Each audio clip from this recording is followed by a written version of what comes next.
Just making sure that everything was a-okay as we dive into the big stories, the headlines in the dailies across Nigeria. This is Freshly Pressed on the Smooth Breakfast on a Tuesday morning here on Smooth 98.1.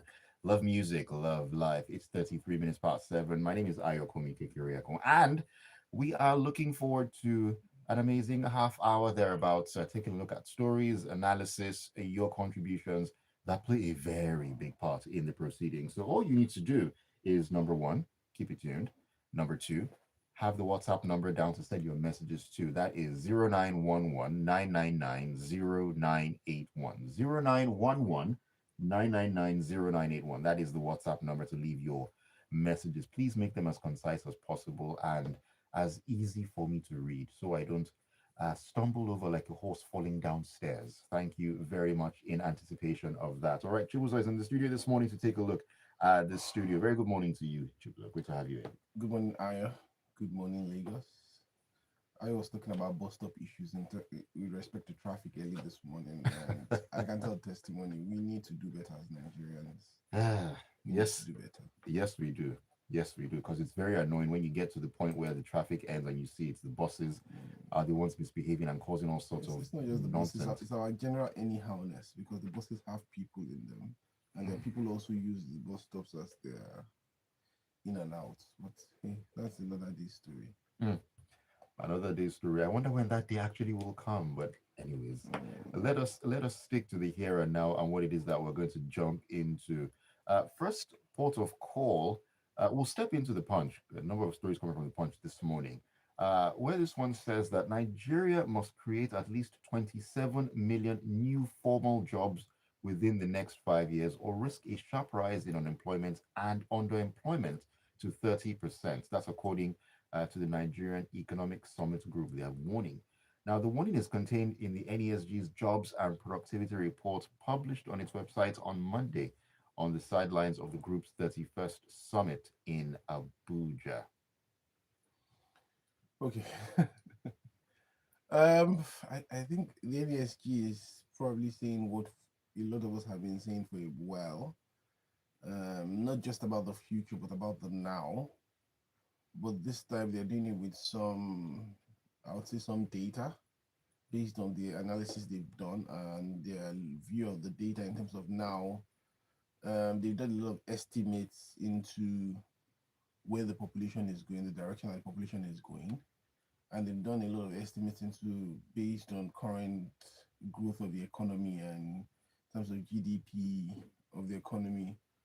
And I do believe that I suspect also they've taken into consideration where the government is going with its policies and how it looks like it's projecting Right. to be able to look at, at 2030, this is how many jobs will be created across various sectors. They spoke about the agro processing, ICT, communications, and they basically say, hey, we need to create as many as 27 million jobs to avert a spike, not a number, but a spike of 30% in unemployment And underemployment as and well. underemployment. So, in recent years, I know that the MBS has done several calculations around employment. They've looked at their statistics, reviewed their statistics, and reviewed the metrics towards getting those numbers out and giving us a very interesting number, which Right. very few Nigerians want to even think about or look out when they, look out at their door, look out on the streets or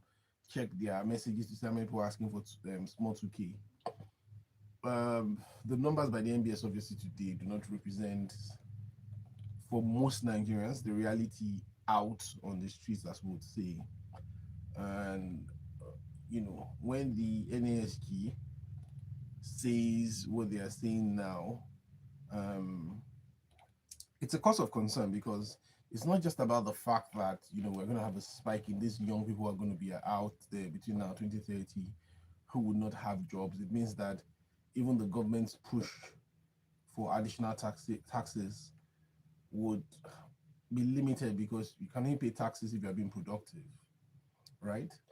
And once you're Right. not productive, it means that that addict that they used to say the idle hand is the devil's workshop. Mm. Means that these guys will have to find some means of income to be able to survive, either by asking for small 2K here and there, or if you're not willing to give it to them freely, they will take it by force, one way or the other.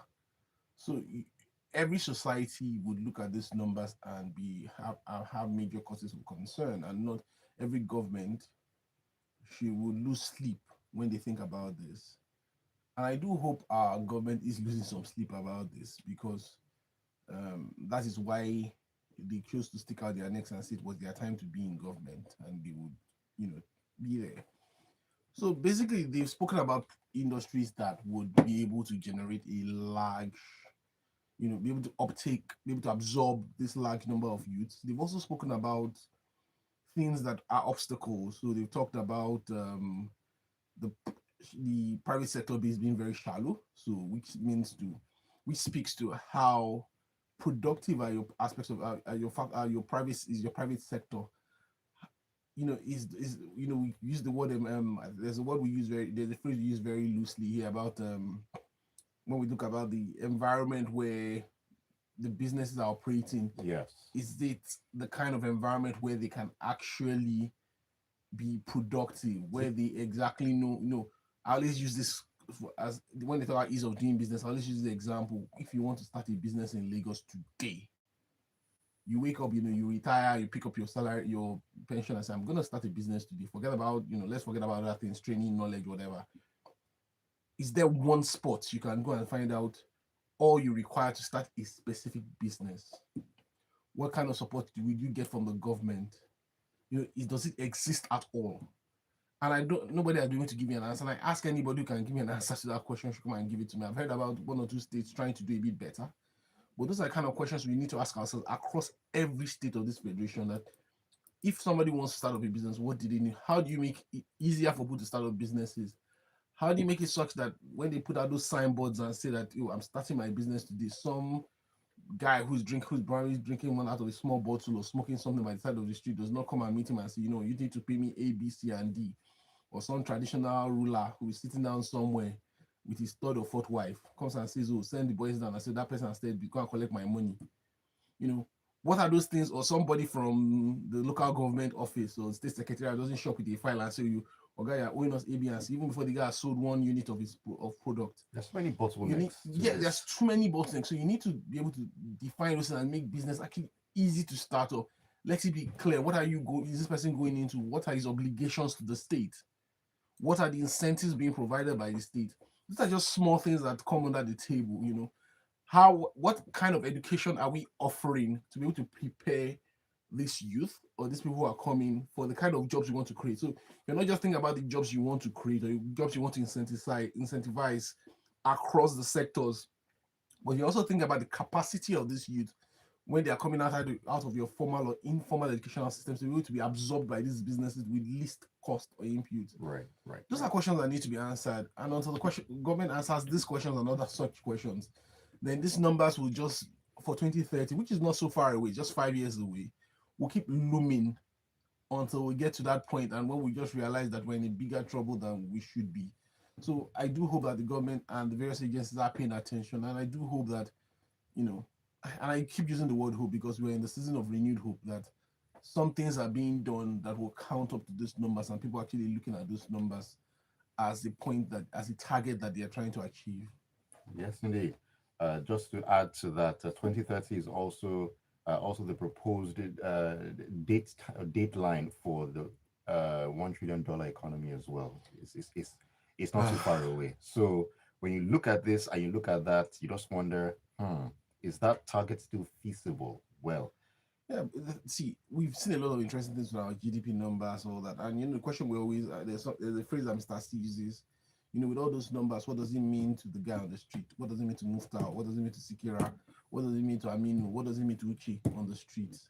Even if your economy moves to $1 trillion today, all of us who, some of us who have gone to school or we assume that we're educated can talk theoretically about what it will mean, but what will it actually mean for those guys on the street when we get to those points? That is the $1 trillion question, if I can put it that way.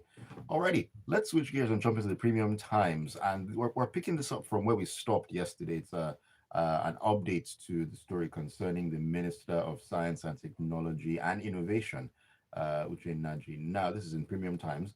Now, on Monday, that is yesterday, he refused to appear at a press conference that his office called to address the certificate forgery scandal that involves him. Now, instead of the minister, his spokesperson, Robert Ngu, alongside other officials of the ministry in Abuja, showed up in the conference room designated for the briefing long after the 2 p.m. fixed for the event. It's interesting that it seems the minister is doing everything except address this particular issue head on.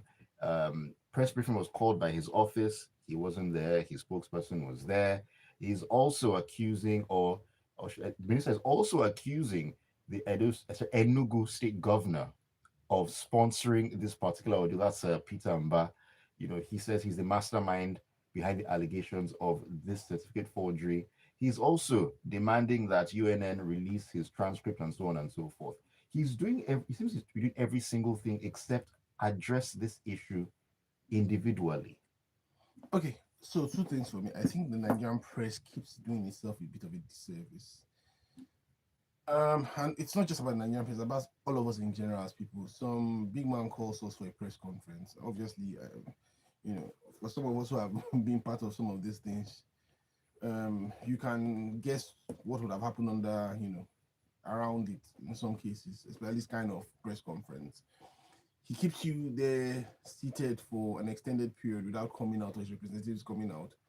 When his representatives finally come out, he doesn't show up. Now, the problem I have, his spokesman can show for him if that's what they've chosen to do. This is about PR, this is PR strategy. I do have a concern when the officials of the ministry actually show up with regards to a personal case. This is not a ministry issue. This is not an issue about policy. This is not an issue about governance. It's not an issue about what she's done as a minister or any accountability. But it's a personal issue. So he should be dealing with it personally. It's quite surprising that obviously, if he's not being called to question by his employer or his boss, let me not use the word employer because he is being paid by the Federal Republic of Nigeria, so we are all his employers. But most times they forget this. But his boss to come and answer questions about this or try and close this issue, then I don't know. He's probably had within himself and his boss. He's probably has some understanding, or he's giving them some. He's probably shown them stuff that they've accepted as being true, and maybe it might be true. Now, in this case, you've called your office. Let me say your office because I don't know if it's you as a person or the office called this press conference. For some reason, you've chosen not to show up personally to address the issue, which, if you had, would have probably given a bit more comfort and tried to kill up the issue. And if you had shown up, see, he's talking about getting a transcript from the school, and it's a bit of a funny situation because University of Nigeria is it's a federal university. It's not a state-owned university. Last I checked. So when he keeps talking about the governor being, it's not impossible. But when he keeps talking to the governor being able to influence the VC of a federal university, which is under the management of the Federal Minister of Education, it's a bit interesting to see. But he's talked about, he graduated with this, he has a transcript of that the school should provide his transcript. Getting a transcript is not the hardest thing to get from schools, especially in this especially when you have the means. Not the hardest, but it can be hard. It can be hard, but when you have the means, it can be hard for the ordinary Jew. And when you say hard for the ordinary Jew, because of the process, because somebody needs to sign it off. They need to, but if you have the means, you can get your transcript in the shortest possible time. Because what does it mean? It means that your result is sitting down somewhere, which typically comes from your faculty and has gone. If you have graduated, really, you would have been at the Senate building, they will print it out. Once they print it out, somebody will sign it off or stamp it. In fact, you see the VC's name on it, but it's not the VC typically. It's some secretary or somebody would have stamped it and say, this is the official stamp of the whatever school. Right. So it's not the hardest thing to get out. So when he keeps on saying that the school should get it, what you need to do, the school does not just send a transcript out. Unless you have requested for it and you are saying that UNN has refused to give me my transcript or has refused to send my transcript to prove that I am a graduate of this school, then you can now come and throw all sorts of allegations. But at the moment, it's almost like throwing anything. I'll throw stuff out in the air, I'll mock it around a bit, and hopefully something will come out in the news cycle to take this attention away from me and people can move on. That's what it looks like to the ordinary viewer at the moment because, you know, at times it's even quite easy. You know, if you graduated, when I graduated from school, I didn't go for my convocation. Like I was joking before that I don't have my, it's what I have. In fact, years ago, I think I saw one of the convocation documentation, and thanks, for everything I complain about Ife, University OU, they do get some things right. I got the magazine or one. I saw one of the convocation pamphlets The for the the brochure. brochure for the year, and all I was never anywhere near the school at that time. I got it and I looked around, I saw my name there, and I went online to my faculty's page. I saw my name listed for that year because they had it year by year. And Okay. so there's nobody that can come and say, oh, this guy did not graduate from this school in this year. It's clear to everybody. And the minister says he graduated between the 80s. I think somewhere between 1980 and 1990. I don't know why we're debating this issue. 1985 specifically. This issue should have been closed years ago. Should have been closed even before he resumed as a minister. But here, there are things that will pass through the cracks. But here we are today debating about something that we shouldn't be debating. And the question that we ask of the minister is, what has he done in the sector? What has he done for the last, how many years he's been there? This is 3 years, I guess, that he's been in position. What has he done as a substantive minister? And those are the questions to be asking him. Unfortunately, we are more focused about if he should even be there in the first place, or if he has committed forgery. Because really, his degree is not what is needed for him to be there. He needs to just have to his primary school living certificate. But the question is now: is he a forger? Has he committed a crime against the state? Those are the big questions here. Should he take a step back while this is being sorted out?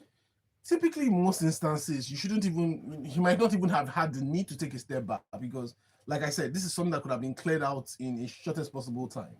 But since you decided to drag it, since you decided to drag it and say, oh, it's my political enemies, which is the catchphrase of most politicians in Nigeria when everything goes wrong, then maybe he needs to take a step back and and see how. But we are mixing a personal issue with the issue of the state now because he's now spending ministry resources to go and sit on his behalf when he's choosing not to show up to defend himself. Okay, let me take a few thoughts on this particular matter before we step into the next story. We'll be talking about matters that have to do with security.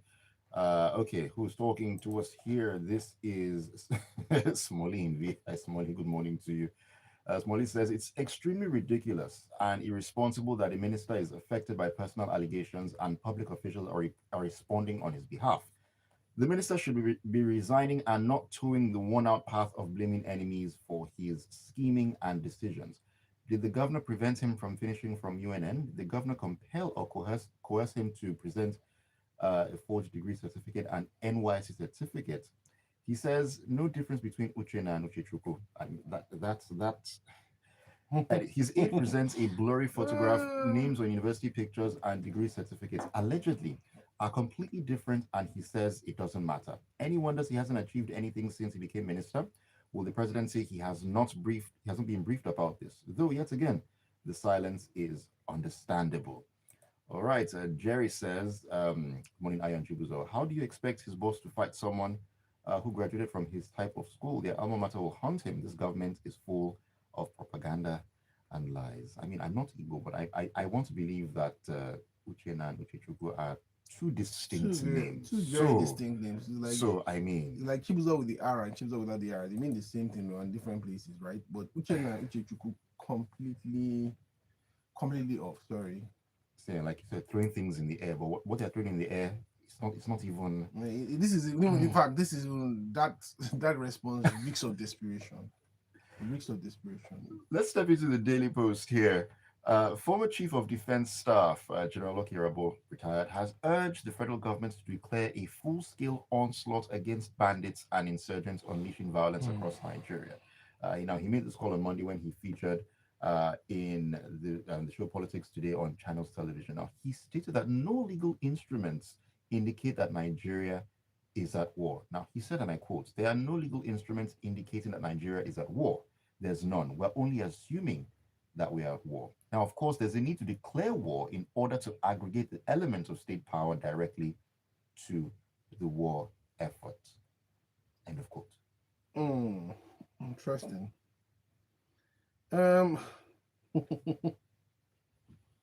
when It shocks you as well. I don't know what to say, because General Boy is someone I kind of used to I kind of respect. I'm not saying I used to respect, but it's quite interesting he says this now. Um, when I think that under his former boss, when he served in the highest possible position, well, highest possible position as the chief of defense staff, and he knew that this legal loophole and this gap existed, what actions did he take? Because he was sitting in the driver's seat in terms of Mm, declaring a full-fledged onslaught on that, and he was speaking to us, at least somebody who was his boss then was somebody who was a former general also, right. so he would understand exactly the language he was speaking. So why didn't they do this then? Because from what I hear, what is the what I hear from what he's suggesting, if it had been done then, probably would not be dealing with this problem now. So, but yeah, at times, you come to bright ideas once you've left a space. At times, at times they call it tunnel vision. Once you're in that place, you're just there trying to move the car forward. But when you're out of it, at times you just do get clarity and see, this is how we could have done it differently. So maybe that's what has happened to him in this instance. He's gotten some clarity and he's gotten some advice for the guys who are there now. So maybe it's worth looking at from his successors. His advice is worth looking at and worth putting into place. Maybe we need to put the formal machinery or formal structures in place to be able to declare a full-fledged war on this. You know what? It's quite interesting because we've not even made up our mind on who we are fighting. Are we fighting insurgents? Are we fighting terrorists? Are we fighting? Every day we look for a new title that sounds less politically challenging, because for some reason we do not want to anger particular people or don't want to be seen to be pointing fingers at other things, which is fine. If we don't know what the problem is, then obviously it's just smart not to be calling everybody out and being part of the problem. So Right. at the end of the day, he's put out his suggestions. It'll be good for everybody to take advantage. Those who are in charge now to take note of it, and so that they will not be coming down to us years after the fact to tell us, oh, this is what this people should be doing now. Mm. Still talking about matters concerning security. I mean, talking about terrorism, banditry, and so on and so forth that have ravaged a number of states in Nigeria. The Kwara State government has dismissed what it described as reckless claims, insinuating that 9 local government areas are under siege by armed bandits. At this point in time, what do we even believe? Because we've heard a lot of stories about what's been going on in Kwara State. Uh, People living there who have complained. We've seen on social media, on the internet, and so on and so forth. Now, the government is saying that those claims are reckless. That no, that 9 local governments being under siege is balderdash, according to them. So I think a lot of political actors are more interested in the appearances and semantics than actually interested in the people that they're supposed to be keeping safe, the people they're supposed to be working for, the people they're supposed to be ensuring that they're able to be productive on a day-to-day basis. So maybe the commissioner is concerned with the use of the word under siege, or he feels that the what the word is portraying is that they are basically in a situation of helplessness where the government is no longer in charge of the state. Maybe that is his major concern. Um, and so yes, he obviously he's paid to be concerned about that. But on behalf of the people who feel that they've been attacked, and see, unfortunately, I'm not on ground in Kwara State, but like you have mentioned, there's been a lot of information and news over a long stretch of months about issues around the state. Even people who come from the state who are not physically present are getting reports from people back home saying this is happening here and there. They've been attacked. Even when they've not been attacked, they'll have evidence of attack. There is a palpable state of fear in some areas about potential attacks. Right. So, what should the government of those areas be doing for them is to create that sense of safety. I think it's less about engaging the people and trying to disprove what is being said or the information being out there, but spending time countering that information by actually giving firm shows of security, Exactly. firm shows of safety in those places. Let the people know that they are there to be safeguarded. let the people know there's a presence there to be stop them from, even when they hear about maybe one or two, when they hear about solitary cases of kidnaps or solitary cases of attack, they know that there has been a quick response to them. What you should be spending time doing is reassuring the people. And reassuring the people is not by spending time giving out counter claims, but actually reassuring them that their safety is guaranteed by this government and the government is going to do everything and anything to be able to ensure their safety, instead of this thing about pointing to political enemies, mischievous people. I've forgotten the phrase that used to be used by the previous government, which they like using. This very military phrase. I think I remember before I leave here. But we've built in that mentality for too long, where the government feels it's us versus them, and it is not us versus them. We're all in this together. Exactly. When the sun shines, the rain falls. All of us will be hit by the sun or the rain. So let's just get to the work that you've asked that you should be put forward for. Very, very important. All right, we need to talk about this particular one before we wrap it up. Time has flown by, but I need to talk about this. Do you Wow. have gas, Chibuzor? Well, I'm seeing the news I'm seeing the news story now, and I'm worried because I bought a cylinder of gas. Was it not last week? I think 2 weeks ago, and I think I did buy it for 13,500. Not even 17,500 as the story is saying. Well, So that's the story in the if it's Vanguard. jumped to 25,000 naira, then I'm in a bit of a hurry because my budget has been messed up automatically going forward. Well, at the same time, it's been said that the number one, the hike in the price and the unavailability, because there were videos of people queuing up to fill their gas canisters, that this was caused by the recent industrial action by Pengas, and it caused a disruption In in supply. supply of the product. But is this going to be a very temporary thing? I mean, this is ridiculous. So for someone who's been purchasing gas on at least every month, it's it's I do believe and hope it's going to be seasonal, right? Um, I think over the last 1 or 2 years, I have personally purchased 12.5 kg between, if you're buying directly from dealers, around 13,500, 12,500, to about, maybe I think max was about 16,500, at least for before I leave. If you buy from private, then you expect at least a 1,000 naira, 2,000 naira add on to those fees. But the prices have, they've shuttled between those numbers, the lowest being 12,500. Now, but the changes doing, obviously, where there's larger output, obviously you get lower, and larger supplies, you get lower numbers, and vice versa. So I do hope that this temporary shift in production, this temporary impact on supply, is leading to this temporary rise in price.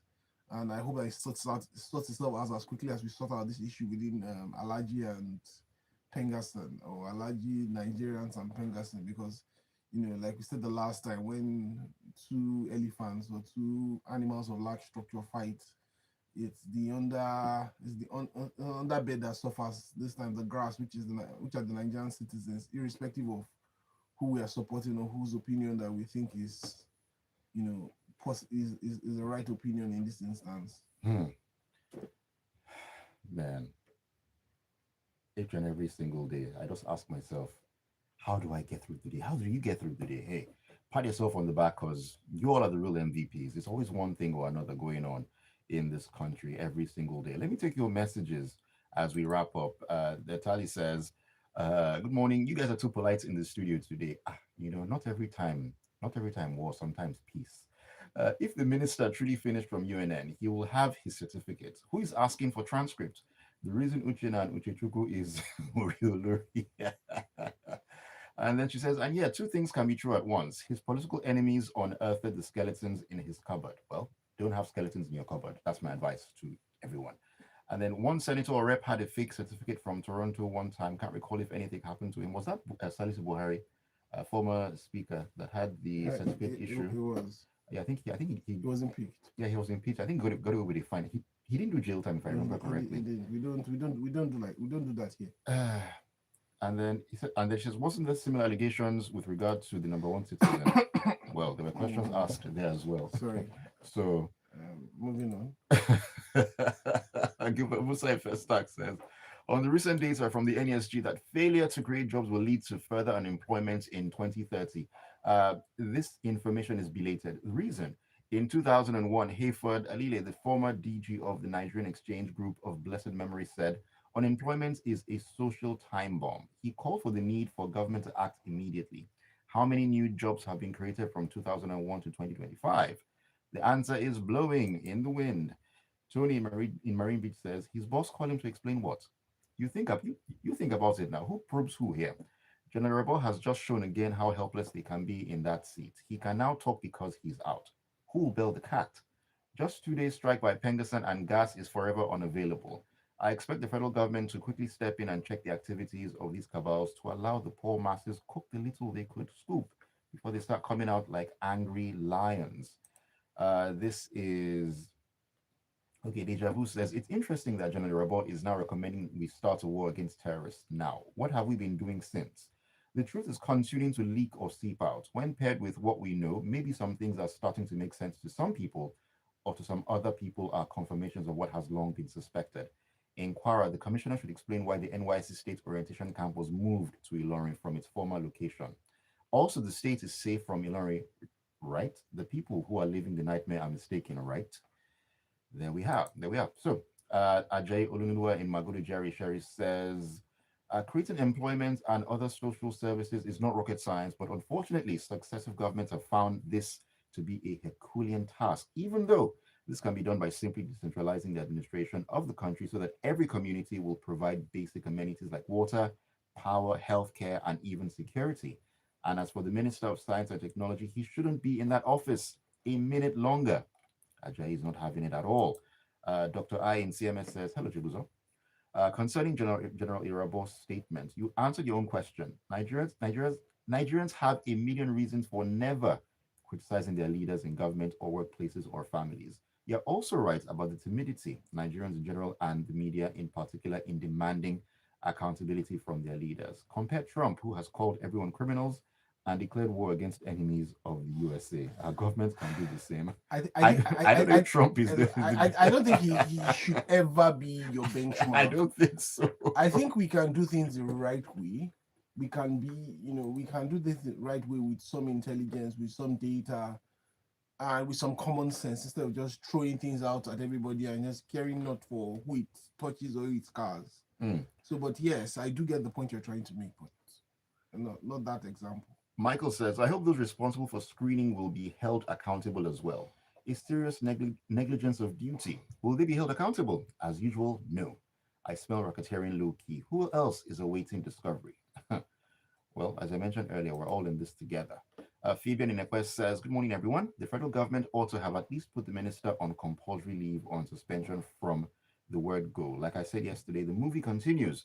The state governments in the north whose citizens are being killed, kidnapped, and attacked should either go all out to protect their people or ask for a state of emergency to be declared. Well, I mean, that is something that retired generals have also interestingly been talking about, that, oh, a state of emergency should be on the cards. But I wonder why all that talk wasn't there while they were, in position. Go and read, if you go and read the president's statement when he declared the state of emergency and Rivers State, you would understand the criteria for declaring state of emergencies.